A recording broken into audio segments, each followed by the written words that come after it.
ட்ராங்கர் வீடியோவும் பார்ட் 5 இருந்தீங்கன்னா அடுத்து ஜாம்பி நான் தான் பீட்டாக்கா ஜாம்பி வீடியோ அடுத்தது பண்ணணுமா? இந்த ஜாம்பி வீடியோ பார்த்தீங்கன்னா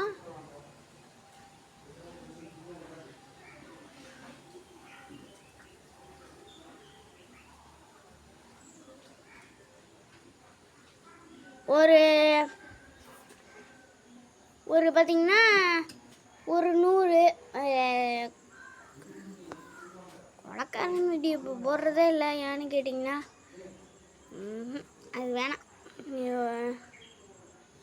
அதனால் இப்போ என்ன பண்ண போறேன்னா ட்ராகர் வீடியோ பார்ட் ஒரு ஜாம்பி பார்ட்டு ராஜ்குமார்னு ஒரு அண்ணன் போடுவாங்க. அது வரையும் தான் நம்மளும் போடுவோம் கைஸ் ஜாம்பி வீடியோ. இன்றைக்கி zombie video part 2. Okay guys, இதோட வீடியோ முடிச்சுக்கலாம். என்னென்ன சுத்த போவே இல்லை டோலக்பூருக்கு சரிங்களா. ஒரு வீட்டில் எனக்கு ரொம்ப இதாக இருக்குது, அதனால தான் கைஸ். பாய்.